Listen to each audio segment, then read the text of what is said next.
Hello everyone, welcome back to our channel. In today's video, we're going to learn how to add text to your videos using Filmora, a popular video editing software. Adding text can enhance your videos and make them more engaging, so let's dive right in. Step 1. Open Filmora. First, make sure you have Filmora opened on your computer. Step 2. Adding text. To add text, go to the Titles tab in the left sidebar.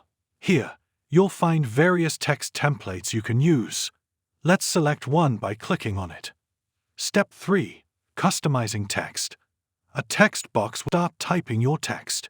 You can also customize the font, size, color, and position using the editing options in the Text tab above. Step 4. Adjusting duration. To change the duration of your text, simply drag the edges of the text clip on the timeline. You can make it as long or as short as you want.